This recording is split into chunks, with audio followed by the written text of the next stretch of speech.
1, 2, 3.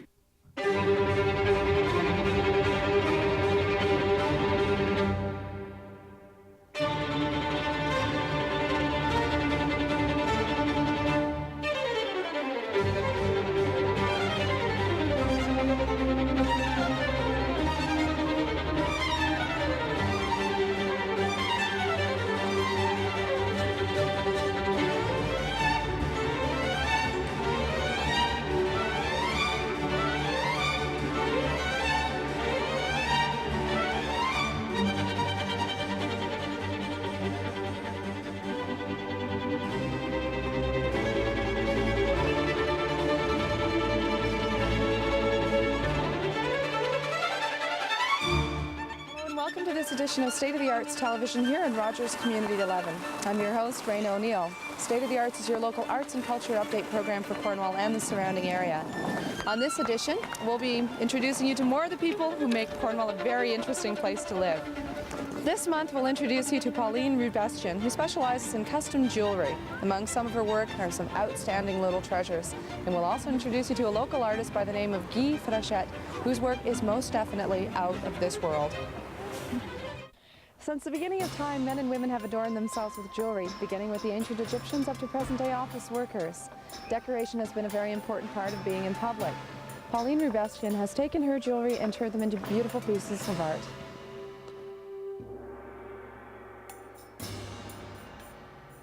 I work with clay because it's a product of nature, and it gives me results that I enjoy. It has a plasticity and it flows well for me.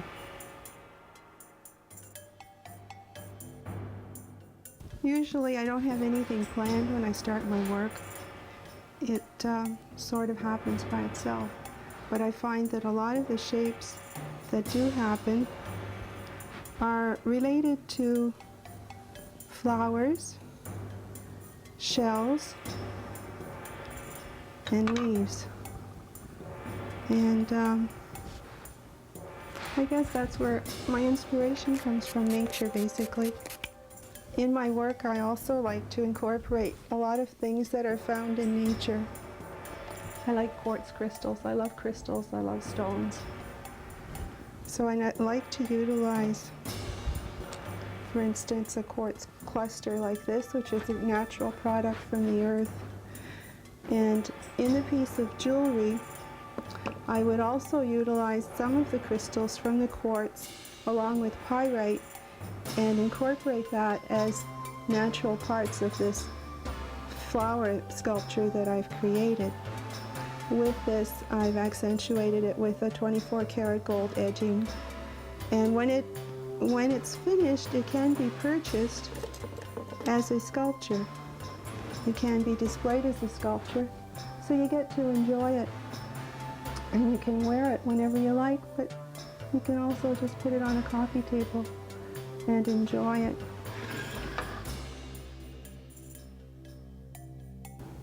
When I see someone wearing items that I've created, it gives me a sense of satisfaction in being able to share what I experienced and what I was able to contribute to that person. And it's nice to see my friends come up to me and say, "Oh, Pauline, I just love that piece my husband got me for Christmas."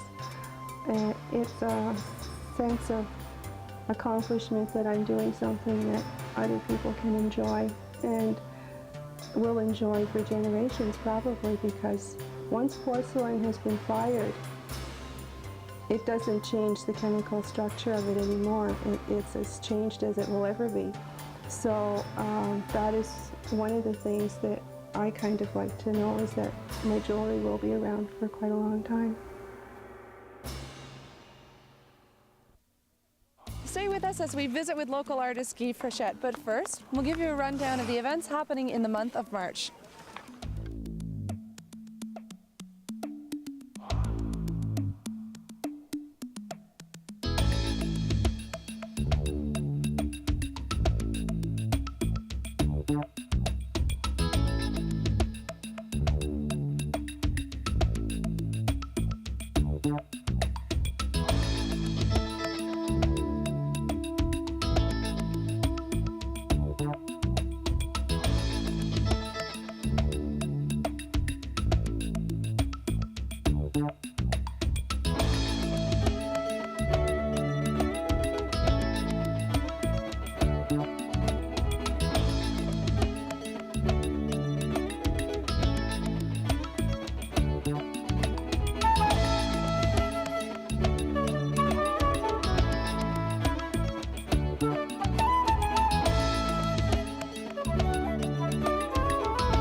The upcoming exhibition is called Mother Goose.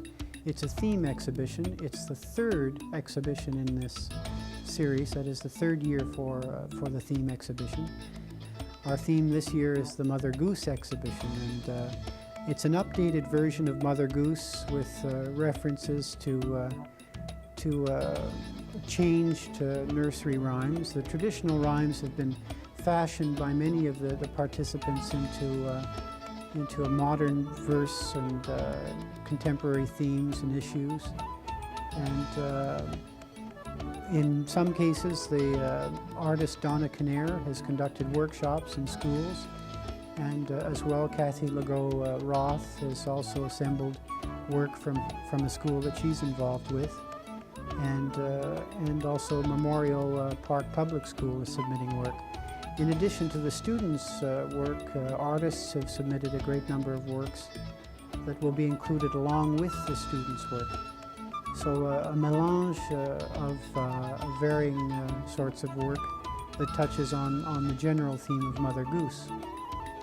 The exhibition runs from the 2nd of March through till the 3rd of April, Saturday the 3rd of April, and will include a participant involved and public involved March break event called the Extravaganza, in which we will use eggs that are hollowed out and paint them, and there'll be a small theatrical performance to entertain the people that do come. That's on March 19th during the children's school break. Welcome back to State of the Arts Television. Art is creation from ideas. It's a mixture of experiences, inspiration, dreams, and pleasure. My name is Guy Fréchet, and I'm a freelance illustrator. The meaning of freelance is I work for different publications and different art directors all over Canada and the United States, mostly the United States at this point. My field, as you'll probably see, is science fiction and fantasy. Now, I'm comfortable with the science fiction and fantasy. It's what I've always wanted to do, whereas other illustrators will do wildlife, scenery paintings. I chose the science fiction and fantasy because of the variety of paintings that I can do. Everything from the flying dragons that you see in TSR and Dungeons and Dragons magazine, to the painting I'm doing here on the table, which is for a collector, which is the semi-erotic nude with the white tiger, and I'll probably have a dragon over here. This one started out as a painting for myself, but it's turning out to be one for a collector. Someone saw it, and they commissioned me to complete it and buy the finished original painting. Why science fiction and fantasy? Well, science fiction and fantasy, with the advent of DS9 and Star Trek: The Next Generation, has taken on a resurgence that's mind-boggling right now. Everybody's into science fiction and fantasy. Before, a lot of the illustrators that were doing pulp magazines, you know, Amazing Stories, Weird Tales,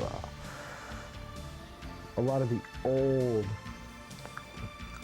fantasy illustrations. Basically, that's all it was for, was pulps and publication.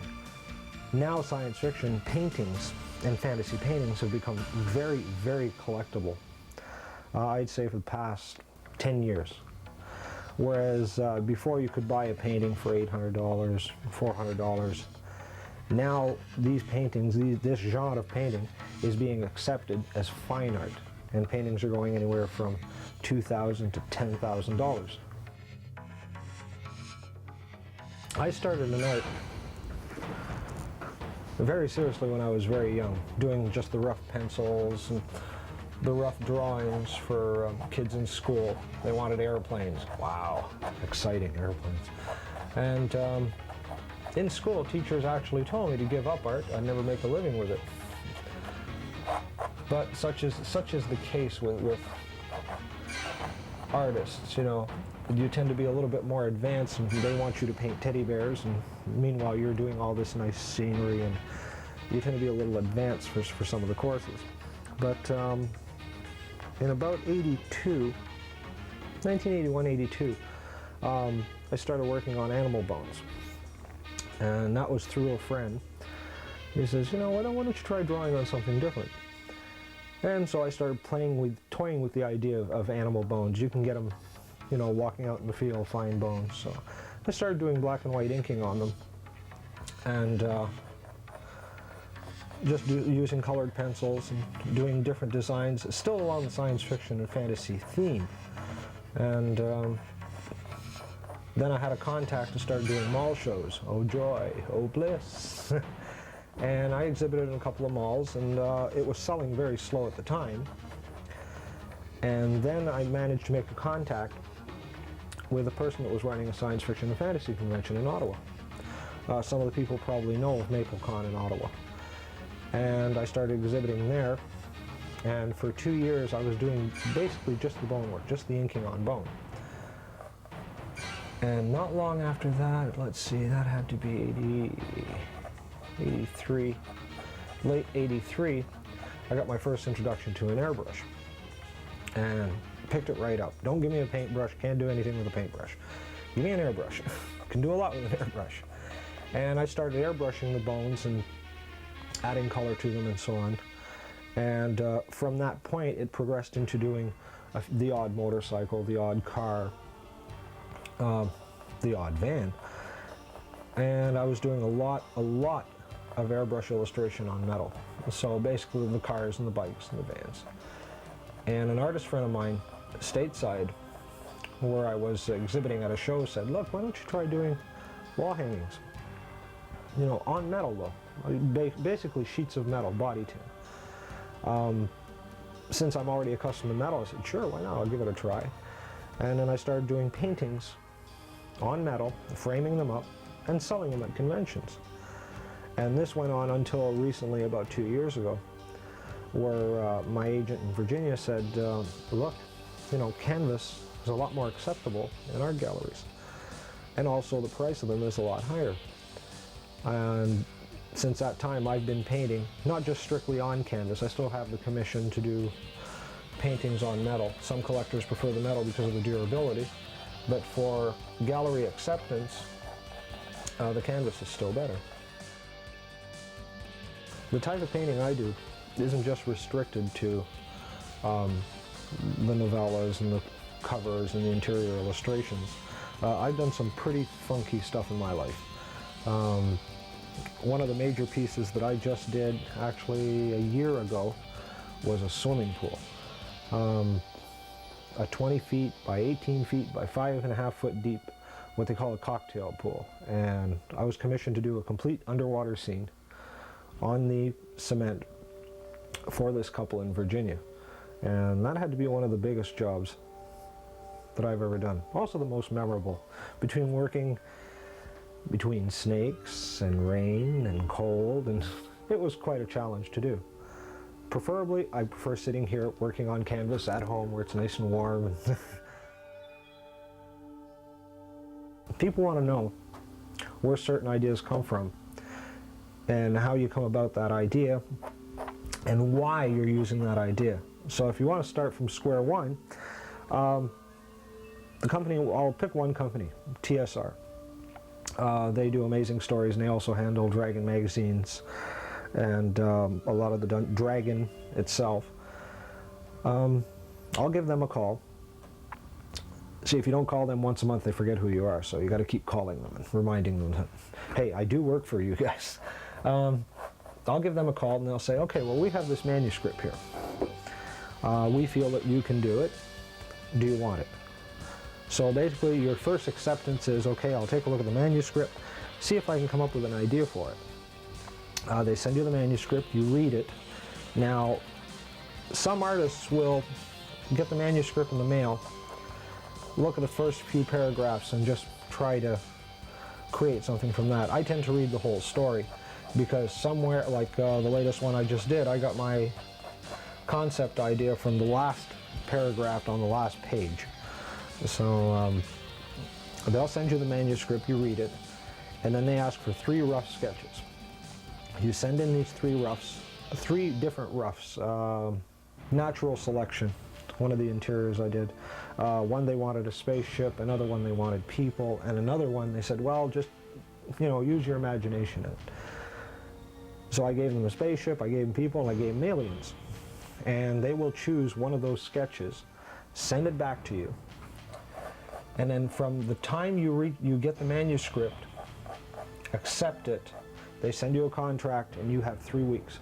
That's to complete all the sketches, complete the painting, and get it back to them in transparency form.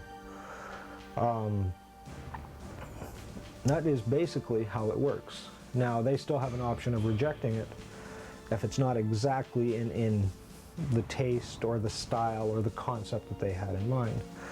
But basically, that's how all the publishers work. A phone call, a manuscript, rough sketches, and then the finished painting. And some publishers will give you 3 weeks, some will give you a month, some will give you a week.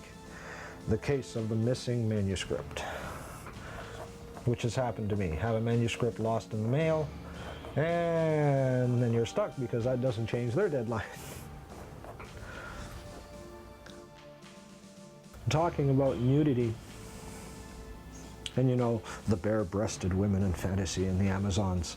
The only problem I've really had is with the Midwestern Bible Belt, where you're not allowed to show midriff, you're not allowed to show breasts. But to show you the contrast, the European illustrations that I've done, you can show all the nudity you want, but no blood. Yet the American side is like, well, let's tone the nudity down and let's have all this blood, gut, and gore, you know, just. But that's the difference in mentality. And I've been approached by people before, you know, oh God, it's pornographic, it's erotic art, it's black art, it's Satanistic. I had a woman in a mall come up to me and say, Satan controls your hand. It's like, yes, thank you very much. And I turned around and looked at her straight in the eyes and said, but he pays me well. And she didn't like that too much. But yeah, a lot of illustrators will get a lot of flack for what they do. Sometimes even from publishers, the publishers will say the illustrations are a little too sensual, a little too erotic, let's tone it down a bit. And that's about the only time an illustrator will have to redo a painting. Being in Cornwall is good because, one, we're centrally located. Montreal's not far, Toronto's not far. The border is right here, so it's easy access to the States. Like I said, because most of my work, 90% of my work sells to the States. But I have sold paintings in Europe, all over Europe actually. I have an agent in Germany, all across the United States, some in Canada. Now, the problem with science fiction and fantasy, it is accepted in Canada, but the market for it is a lot greater in the United States. Even the monetary value of how much will be paid for a fantasy painting is very different. Very, very different. Canada and the United States. But we like it here in town, but at one point we will have to relocate to the United States because with border problems, getting original work across the border, publishers are still leery dealing with the border, you know, since we have to send stuff across all the time. But what helps is the conventions we travel to. We do 4 conventions a year where there are major art exhibits. All the fantasy artists get together. There's usually guests at these conventions, and there's a major art show where these paintings are exhibited, sold, nominated for major awards. Some of mine have been nominated for Chelsea's 4 times, and also the Casper Award, which is the equivalent, the Canadian equivalent of that award. So you see, the fantasy and science fiction has a place, a big place. Everybody has their fantasies. That's why I just put it down on canvas. Okay, what keeps me going? That's an awful good question. It's not the deadlines, it's not the publishers. Now, with the publishers, all right, you have a deadline and you're working on this painting. It could be a superior concept idea, a great idea, but you're still on a deadline.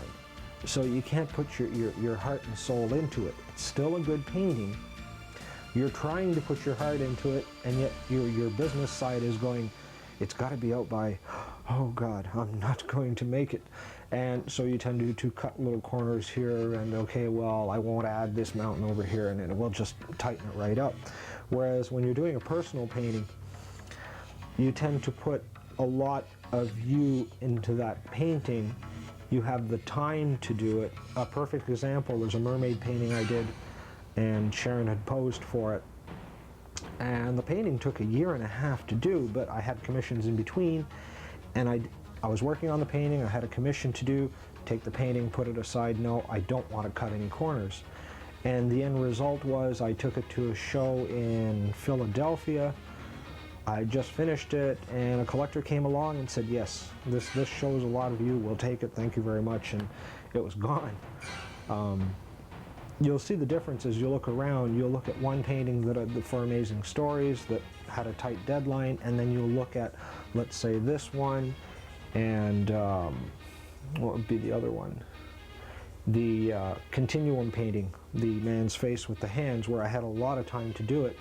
You can see the difference in the paintings, where one is very tight, very detailed, the concept is well thought out, and it's a finished painting, whereas the other one is like, well, okay, we've had to leave this out, we've had to soften this up, you know, not as much detail.